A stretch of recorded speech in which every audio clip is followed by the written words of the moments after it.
Saramin Kajubata, Basengat Kajubata. Assalamualaikum warahmatullahi wabarakatuh.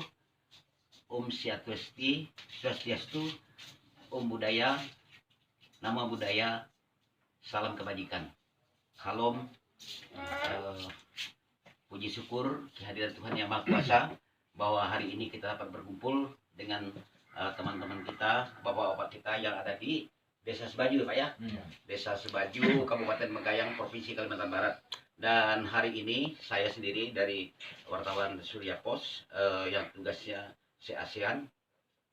Dengan demikian kami juga mengupas tuntas fakta secara realita berdasarkan kasus tanah yang notabene adalah dicaplok oleh salah satu perusahaan yang diduga tidak bertanggung jawab. Dengan ini kita langsung komentar dengan Pak, siapa namanya Pak? Pak Ore. Pak Ore. Selamat pagi Pak Ore. Selamat pagi. Berkait dengan persoalan tanah Bapak yang diceplok oleh salah satu perusahaan dokter siapa tuh Pak? Wilson. Pak Wilson ya. Dengan William. Dengan William. Dengan ini kita dengar langsung keterangan dari Pak Ore dengan Pak siapa? Pak Erwin. Pak Erwin. Gimana Pak Ore ceritanya Pak Ore? Pertama, lahan kami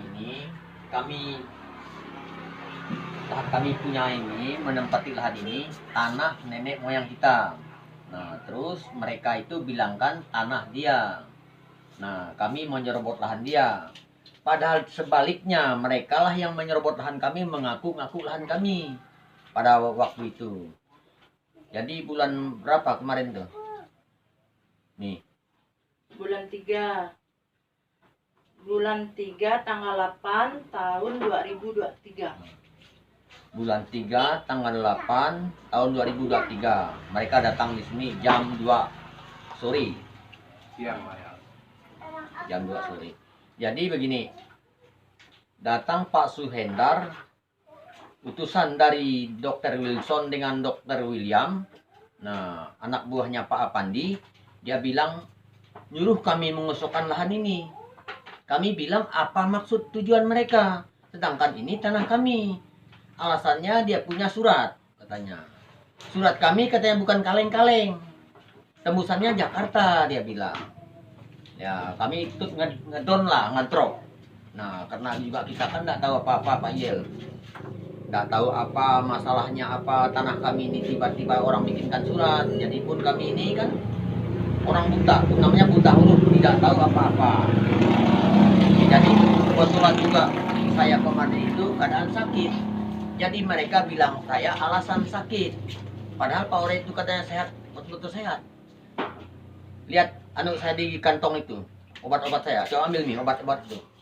Memang mana sekuringan Pak itu Pak Wilson itu, Wilson Rimba itu. Dia bilang saya kan ngada-ngada katanya Pak Iel bilang sakit. Nah, kemarin ditanya di Polres, bilang ngada-ngada. Apa kan keadaan sehat. Nah, ini obatnya kita. Hasil rongsen apa? Hasil rongsen dan sebagainya. Dia bilang kita ngada-ngada lagi. Dia datang bentak-bentak saya di sini. Saya pun ngedrop. Keadaan anak saya ini baru 1 bulan lebih. Saya pun keadaan sakit juga.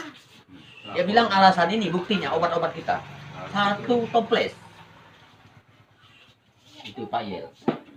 Nah, jadi orang Cina ini udah mulai mau datang kayak kedatangan tahun 67 dulu. Sekarang kembali lagi. Nah, keadaannya mau nindas orang-orang Dayak yang ada di kampung-kampung. Kalau dia memang punya surat, beli sama siapa? Katanya beli sama Pak Ogel. Kenapa pada waktu itu dia tidak menunjukkan surat? Kita memang punya surat. Saya tidak tahu surat itu kadaluarsa atau tidak. Nah, namanya kita kan tidak tahu. Nah, tidak bisa bilang kita tahu atau tidak. Jadi kami waktu itu dia bilang datang Pak Suhendar namanya, intel dari Kodim. Dan aku, oh Pak Ore katanya. Untung hari ini ketemu Pak Ore. Kalau enggak ketemu Pak Ore, nah kita enggak pernah tahu Pak Ore. Entah siang entah malam. Tolong dikosongkan tempat ini. Ini miliknya Pak Apandi Apin. Katanya. Jadi dikosongkan rumah ini. Dia bilang sekitar 2 atau 3 hari ini. Ini akan digusur. Entah siang entah malam kita tidak pernah tahu. Mereka dibantu Satpol PP dengan Brimob, dia bilang. Nah, gitulah Pak Yel. Baik Pak Ore. tadinya kan Pak Ure juga mengatakan bahwa tanah Pak Ure ini dijual oleh pihak ketiga yang tidak tahu menahu oleh Pak Ure itu sendiri ya. Jadi dengan demikian, apakah Pak Ure mengetahui berapa luas tanah Bapak Pak Ure ini dengan kawan-kawan atau keluarga Pak Ure ini? Berapa luasnya semua? Kurang lebih tanah ini kalau menurut yang dicaploknya Pak Apin itu 128 hektar. Menurut dari keterangan mereka. Itu baru omongan burung lah. Tapi yang jelas punya Pak Guru ini, nah kebetulan juga bapaknya sebagai pendeta, dulunya mantan pendeta, sekarang udah almarhum. Sekarang anaknya nih Pak Erwin, diceplok juga mereka. Bahwa katanya di situ dia punya sertifikat. Nah, padahal Pak Erwin punya surat lama Ya. pada waktu itu. Apakah ini termasuk lahan pangan dari PTP itu? Termasuk lahan pangan juga iya. Termasuk lahan PTP juga iya. Termasuk lahan percetakan persawahan juga iya. Nah, di sini. Dan di sini ada lahan-lahan masyarakat itu, lahan pangan masyarakat itu banyak di situ Pak Yel. Ya. Lahan pangan masyarakat itu, lahan pangan PTP. Itu berapa luas yang dari lahan pangan PTP itu yang diserahkan kepada warga masyarakat sebagai capes di situ? Kalau untuk perorangan peserta petani itu 3/4 3/4 hektar ya. hektar. Itu. Termasuk punya Bapak juga. Siapa nama Bapak? Ya, Pak Erwin. Kalau pemilik aslinya itu Pak Lampe. Pak Lampe. Saya anaknya. Termasuk tanah Bapak juga dicaplok. Kemungkinan besar itu masuk di situ juga, lokasi itu. Karena kalau udah sampai 100 lebih hektar itu kan pasti masuk di lokasi itu. Iya. Dan ini kebetulan juga kita tahu persis bahwa plasma itu, ya plasma PTP Nusantara 13 itu, yang tadinya disebut oleh Capes itu ya, Capes PT PIR 12 pada waktu itu, dan itu punya sertifikat tuh Pak. Iya. Dan sertifikatnya itu masih di Bank BRI sampai saat ini. Dan apabila dibayar hutang kreditnya, maka sertifikat tersebut bisa diambil tuh Pak. Tapi dengan demikian, seperti apa tanggapan Bapak bahwa ini kan tanah Bapak kan juga diikut dicaplok nih. Ini termasuk perampasan tanah di sini. Iya. Diduga ini bahwa tanah itu. Jadi saat ini seperti tanggapan Bapak, apakah Bapak yang bahwa itu? Kita mulai dari awal Pak ya. Iya. Cerita masalah tanah orang tua saya itu. Tanah orang tua saya itu asal mulanya itu adalah PPKR. Jadi tanaman karet. Iya.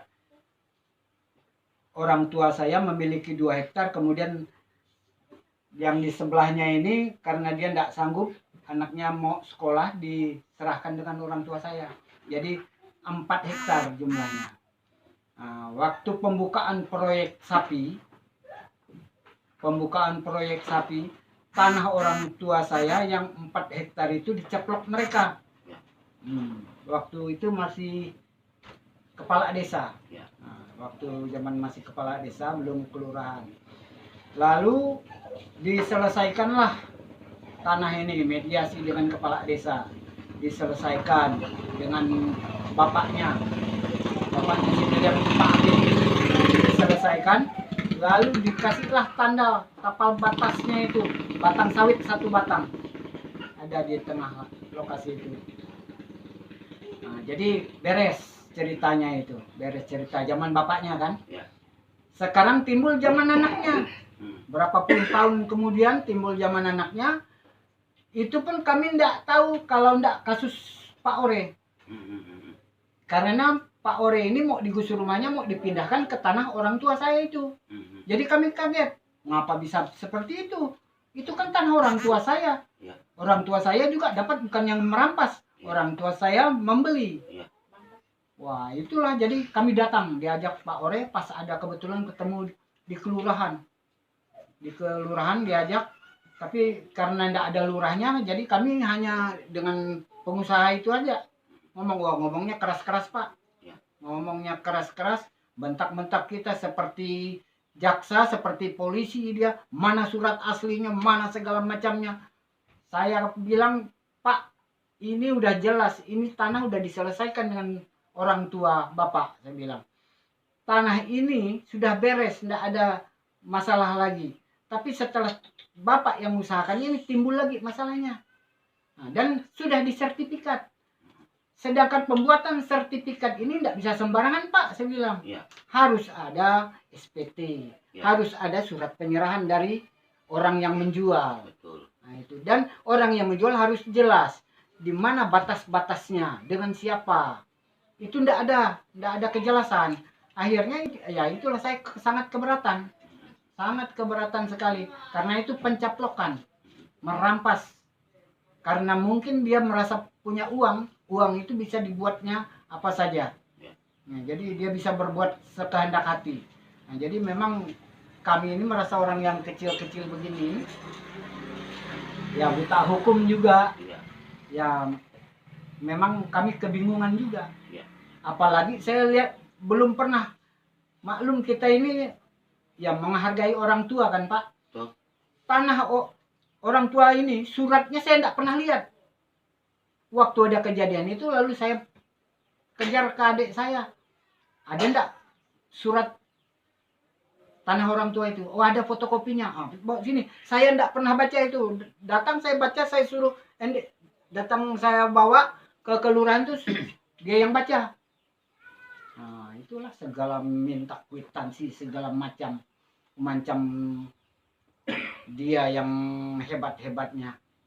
Tentara yang berdua itu dikawal mereka itu. Dikawal oleh tentara Dikawal oleh Pak Suhendar dengan Pak Heru. Itu yang mengawal mereka.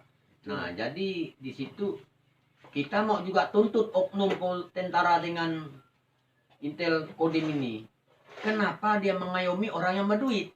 Kenapa menindas masyarakat? Seharusnya masyarakat dikasih saran, dikasih tahu, bukan ditindas. bukan menakut-nakuti. Bukan menakut-nakuti masyarakat. Nanti kalau masyarakat udah tindakan brutal juga bilang salah. Nah, Seperti begitu. di mana itu yang ditembak Nah, jadi kami di sekarang Kalteng itu. begini Pak Ya. Yel, kami sangat keberatan masalah tanah kami itu diakui, kata orang Dayak di ngaku lah, ngakui tanah diri. Nah, tapi Pak Apin yang bertahankan tanah yang kota sampai 10 tahun, baru tahun 23 ngungkit tanahnya lagi. Bahasa Indonesia, Pak. Jadi udah berapa belasan tahun tanah itu baru dia ungkit lagi. Nah, sedangkan punya kita kan alas hak kita ada, bukti tanam tumbuh. Kalau sagu itu bukan bisa ditanam belasan tahun bisa menghasilkan daun sagu, Pak. Belum bisa. Kalau enggak puluhan tahun, belasan tahun baru bisa jadi sagu dia. Baru bisa jadi atap daun. Nah, sedangkan tahun 2009 dulu ditebas sagu itu sampai sekarang masih begitu. Contoh itu Pak Iya. Baik, Pak Ure, kita sekarang ke Pak mana sih? Pak Erwin. Pak Erwin juga tahu bahwa tanah milik orang tua Pak Ure ini yang dicaplok sama pengusaha itu. Nah, kami juga tidak tahu kapan dia orang ngukur-ngukur itu, kita tidak tahu. Tapi tahu bahwa itu tanah Pak Ure. Karena dia tinggal di sini kami tahu itu tanah dia. Karena rumahnya di sini. Iya. Mulai kamaguk kan jadi. Kalau nyari ke mulai kamaguk naon sampai ke sini ko antara kami kan. Nah, numpangi lahan pangan kan ya kok. Yang jelas termasuk lahan pangan dari PTP juga Itu masuk itu ya. Baik pemirsa, demikian hasil wawancara kita secara eksklusif bahwa inilah salah satu perusahaan yang seharusnya betul-betul mengedepankan aturan undang-undang. Justru ini itu kanasnya. bagian daripada mafia tanah. Dengan mafia tanah dari pihak perusahaan ini, pemerintah harus punya kepedulian untuk menyikapi semua kasus-kasus yang ada di perusahaan. Demikian pemirsa, jangan sampai lupa share dengan kawan-kawan yang ada di seluruh pelosok tanah air, dan jangan sampai lupa subscribe-nya. Dengan demikian kita ucapkan selamat pagi. Tengah hari itu di jam 2.